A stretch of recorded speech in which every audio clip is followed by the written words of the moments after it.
उसको खुद चलना है। और बहुत बार ऐसा भी होता है मैम, उनके जेब में किराया नहीं रहता है। तो कितने जुल्म और सितम की बात है, कितनी विडम्बना है। जब हमें एक करैक्टर सर्टिफिकेट की ज़रूरी पड़ती है तो हमने अपने गांव से कूच करना है रंबन की जानिब, और 5 या 6 किलोमीटर की दूरी पे तहसीलदार साहब बैठते हैं, उनसे मार्क करवाएंगे। हमने फिर वापस जाना है तहसील काश्तीगढ़, जो काश्तीगढ़ कम से कम वहाँ से 45 से 50 किलोमीटर दूरी पर है।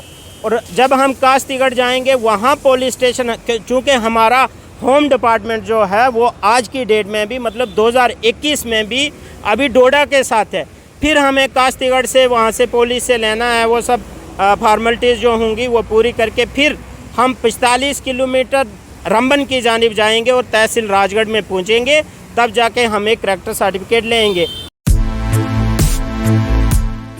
गांव से जब एक आदमी किसी काम के लिए सरकारी दफ्तर में जाता है तो कोशिश ये होती है कि जिस दिन निकले उसी दिन उसका काम हो जाए, लेकिन ये बहुत मुश्किल हो जाता है उन केसेस में जिन केसेस में पंचायतें दूर दूर हैं, गांव दूर दूर हैं, और जो एडमिनिस्ट्रेटिव हेडक्वार्टर्स हैं वो इतनी दूर हैं कि वहाँ पहुँचते ही आदमी को 2 दिन लग जाते हैं, और उसके बाद वो काम हो चाहे ना हो, और बार बार सरकारी इन दफ्तरों के चक्कर उन लोगों को लगाने पड़ते हैं।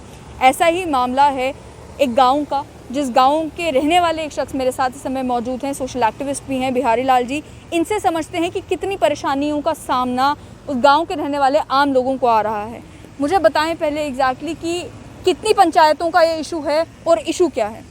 इशू मैम ये 6 पंचायतें हैं जो जब 2005-6 में गुलाम नबी आज़ाद साहब जम्मू कश्मीर के चीफ मिनिस्टर थे, उस वक़्त जम्मू कश्मीर एक खुद मुख्तियार रियासत थी। उस वक़्त न्यू एडमिनिस्ट्रेटिव यूनिट्स बनाए जाते हैं, जो डोडा खुद में एक डिस्ट्रिक्ट था। डोडा से ही किश्तवाड़ को अलग कर दिया जाता है और रंबन को अलग कर दिया जाता है। हम लोग वो लोग हैं जो ज़िला रंबन और ज़िला डोडा की बिल्कुल बाउंड्री लाइन पे रहते हैं। और एक लड़ाई लड़ने के बाद पहले तो हम लोगों को डोडा के साथ ही रखा, लेकिन हमने एक कानूनी लड़ाई लड़ी, एक सियासी लड़ाई लड़ी, और वो लड़ाई लड़ने के बाद 2007 में रेन्यू विलेज चक्का को कम्प्लीटली डिस्ट्रिक्ट रंबन के साथ जोड़ दिया गया। विडम्बना ये है कि 2007 के बाद जम्मू कश्मीर में कितनी सरकारें आई, गवर्नर साहब आए और आज एलजी साहब बैठे हुए हैं, लेकिन मैम हमारे रेवेन्यू और एजुकेशन डिपार्टमेंट को छोड़कर, excluding revenue and education department, बाकी रेस्ट ऑफ जितने भी डिपार्टमेंट्स हैं, चाहे वो होम डिपार्टमेंट है, चाहे वो एग्रीकल्चर है, चाहे वो हम कह लें आरडीडी हैं, ये सभी अभी डोडा के साथ हैं। तो आपके गांव से कितना समय लगता है डोडा में पहुंचने में, और डोडा में इन दफ्तरों तक पहुंचने में? जिन गांव की आप बात कर रहे हैं क्या बहुत ही दूर दराज इलाकों में हैं? मैम पहाड़ी इलाके हैं, आप बखूबी जानती हैं, आपने पिछली बार विज़िट भी किया था डोडा, किश्तवाड़, भद्रवाह का। आप जानती हैं मैम किस तरह से पहाड़ी इलाके हैं। और मैं आपको एक अच्छी बात बताऊं कि फैक्चुअली जो बिल्कुल करेक्ट है, मान के चलें कि हम लोगों रेन्यू विलेज चक्का के जो लोग हैं, जिसमें 6 पंचायतें फाल करती हैं, 5 से 6 किलोमीटर की दूरी पे हमें तहसील राजगढ़ है और तहसीलदार हमारे राजगढ़ में बैठते हैं। जब हमें एक करैक्टर सर्टिफिकेट की ज़रूरी पड़ती है तो हमने अपने गांव से कूच करना है रंबन की जानिब, और 5 या 6 किलोमीटर की दूरी पे तहसीलदार साहब बैठते हैं, उनसे मार्क करवाएंगे। हमने फिर वापस जाना है तहसील काश्तीगढ़, जो काश्तीगढ़ कम से कम वहाँ से 45 से 50 किलोमीटर दूरी पर है। और जब हम काश्तीगढ़ जाएंगे वहाँ पुलिस स्टेशन, चूँकि हमारा होम डिपार्टमेंट जो है वो आज की डेट में भी मतलब 2021 में भी अभी डोडा के साथ है। फिर हमें काश्तीगढ़ से वहाँ से पुलिस से लेना है, वो सब फॉर्मेलिटीज़ जो होंगी वो पूरी करके फिर हम 45 किलोमीटर रंबन की जानिब जाएंगे और तहसील राजगढ़ में पहुँचेंगे, तब जाके हम एक करैक्टर सर्टिफिकेट लेंगे। अब इसमें बहुत सारे लोग हैं जो बिलो पॉवर्टी लाइन में फाल करते हैं। अमूमन मैम जो पॉलिटिकली स्ट्रांग लोग होते हैं, उनकी अप्रोचेज़ रहती हैं, वो किसी एक दूसरे आदमी को भी काम सौंप देंगे, काम हो जाएगा। लेकिन जो एक गरीब है, जिसकी कोई, हाँ, उसको खुद चलना है, और बहुत बार ऐसा भी होता है मैम, उनके जेब में किराया नहीं रहता है। तो कितने जुल्म और सितम की बात है, कितनी विडम्बना है कि जहाँ लोगों ने वहाँ के 2-2 हमारे वहाँ दो दो कॉन्स्टिट्यूंसीज, एक रंबन की जानिब, एक डोडा की जानिब। तो 2007 में जब कुछ डिपार्टमेंट्स आपने बताया, एजुकेशन विभाग जो है वो भी आपका शिफ्ट हो गया था और रेवेन्यू विभाग है वो भी शिफ्ट कर दिया गया था रामबन में, तो उस समय वो क्यों किया गया था? वो किस सरकार के द्वारा किया गया था? वो क्या किसी कोर्ट ऑर्डर के थ्रू किया गया था? और जब 2 डिपार्टमेंट शिफ्ट कर दिए गए तो बाकी क्यों नहीं किए गए? मैम उस वक्त खाली डिस्ट्रिक्ट की बाउंड्रीज़ को आइडेंटिफाई किया गया था, और जब डिस्ट्रिक्ट की बाउंड्रीज़ की आइडेंटिफिकेशन सामने आई तो ऑब्वियसली हम लोग डिस्ट्रिक्ट रंबन के साथ चले गए। आप जो कह रही हैं कि उस वक्त ये 2 डिपार्टमेंट शिफ्ट कर दिए गए थे और रेस्ट ऑफ डिपार्टमेंट क्यों नहीं किए? मैम ये 2 डिपार्टमेंट भी, रेवेन्यू और एजुकेशन डिपार्टमेंट भी, एक लंबी लड़ाई लड़ने के बाद, एक कानूनी और सियासी लड़ाई लड़ने के बाद हम लोग उसमें कामयाब हुए और तब जाके वो 2 डिपार्टमेंट्स रंबन के साथ जोड़े।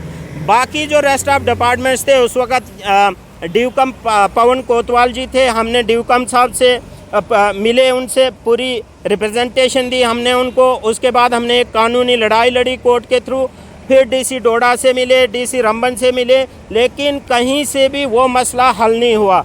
रिसेंटली मेरी बात डीसी डोडा से भी हुई थी इस मसले में, वकाश शर्मा जी से, और मुझे लगता है बहुत ही अच्छे एडमिनिस्ट्रेटर हैं, बड़े कोऑपरेटिव एडमिनिस्ट्रेटर हैं। बहुत बार मैंने 5-6 काम ऐसे लोगों के करवाए हैं टेलीफोन पे ही।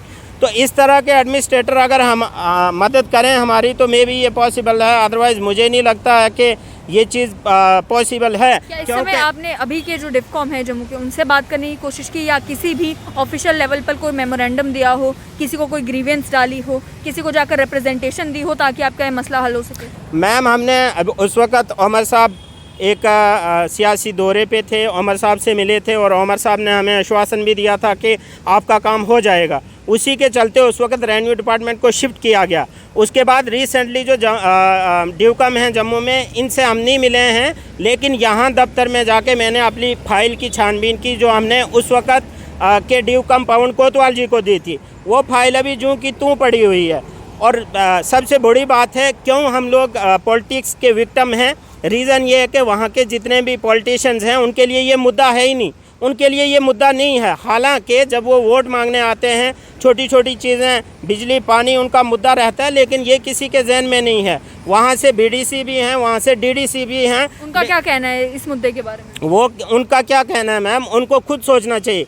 ज़रूरी नहीं है कि रोज़ अगर बच्चा रोए तो तभी माँ उसको दूध पिलाए। अगर आप सियासत में आए हैं, being as a young leader, मैं आपको बताऊं कि अगर मैं सियासत में आया हूं तो ज़रूरी नहीं है कि लोग ही मुझे बताएं तभी आपको करना है। मुझे शर्म होनी चाहिए कि मैंने अगर सियासत में कदम रखा है तो लोग क्या मुझे दिखता नहीं है? कॉन्स्टिट्यूंसीज जो होती हैं उनकी लिमिट रहती है, एक पंचायत है उसकी लिमिट है, और क्यों लोग बैंड बाजा बजा के मेरे कानून में बताएं कि भाई साहब आपको ये काम करना है? क्यों हम उन पॉलिटिकल लीडर्स को रिप्रेजेंटेशन दें, बीडीसी को, डीडीसी को? वो वहाँ के लोकल हैं, उनको खुद पता होना चाहिए कि लोगों का एक बहुत बड़ा मसला है और उनको खुद आना चाहिए उसमें। लेकिन अब आप इस करंट डिस्पेंसेशन में कोशिश करेंगे कि आप अलग अलग जगहों पर जाकर डिफकॉम से बात करें या लेफ्टिनेंट गवर्नर को अप्रोच करने की कोशिश करें ताकि इस मसले का हल हो सके? मैं डीसी डोडा विकास शर्मा जी से आज शाम को फिर से टेलीफोन पे बात करूंगा और उनसे गाइडेंस इस मसले में लूँगा, वो क्या कहते हैं। और मेरे लिए वो एक बहुत बड़ी इंस्पायरेशन है। कोई बात हुई उनसे इस मामले में? जी, उनसे मेरी बात हुई थी। उन्होंने यही कहा था कि आप एक काम करें कि ड्यूकम साहब के पास भी जाएं और या फिर एलजी साहब को एक रिप्रेजेंटेशन दें। अगर वहाँ से भी मसला हल नहीं होता है तो आप कोर्ट का दरवाज़ा पकड़ें। लेकिन मैम चूँकि ये मेरा इंडिविजुअली है नहीं मसला, जब कोर्ट जाएंगे वहाँ अपने वकील को हायर करना है और आपने खर्चा करना है। मैं ये कहता हूँ कि कोर्ट के अलावा जो ये सियासी गलियारों में जब वोटों के टाइम में हलचल रहती है तो जीतने के बाद भी उन लीडरों को शर्म तो होनी चाहिए ना। क्यों उनको पब्लिक ही रिप्रेजेंटेशन दे हमेशा? उनको खुद करना चाहिए। जी, मैं बात कर रहा था कि डीसी डोडा विकास शर्मा जी से बात होगी हमारी इस मसले को लेके, क्योंकि उनका कंसेंट भी इसमें एक बहुत बड़ा वो रहेगा, हमारे लिए पॉजिटिव पॉइंट रहेगा। और वो जो कहेंगे, अगर वो ऐसा कहते हैं कि आप ड्यूकम साहब से मिलें, हम फिर ड्यूकम साहब को एक नई रिप्रेजेंटेशन देंगे। और एलजी साहब के लिए भी हमारी ये कोशिश रहेगी कि हम उनका जो वो नंबर एक रहता है उसमें फैक्स करें, फैक्स नंबर रहता है अपॉइंटमेंट के लिए, फैक्स नंबर रहता है, उस पर अपना वो करके अपॉइंटमेंट लेंगे और हमें उम्मीद है एलजी इंतज़ामिया भी इस बार हमें नज़रअंदाज ना करेगी और वो लीडर जिन्होंने इन मसलों को एक मुद्दा बना के इलेक्शन लड़े थे और आज जीते हुए हैं वो भी अगर मुझे सुन पा रहे हैं, उनसे भी मेरी एक ही मोहतबना गुजारिश है कि ज़रा परमात्मा के वास्ते उन लोगों का भी ख्याल रखें जिन लोगों ने आपको डीसी के साथ बात करने के काबिल बनाया है। उन लोगों का ख्याल रखें कि जिन लोगों ने आपको ड्यूकम के साथ बात करने के काबिल बनाया है। उन बेचारे लोगों का कुछ ख्याल रखें जिन्होंने आपको यहाँ तक के गवर्नर और बहुत सारे सियासी रहनुमाओं के साथ बात करने के काबिल बनाया है। उनको नज़रअंदाज न करें, क्योंकि जब वो नज़रअंदाज आपको करेंगे तो आप अपने घर की चेयर पे भी नहीं बैठ सकेंगे।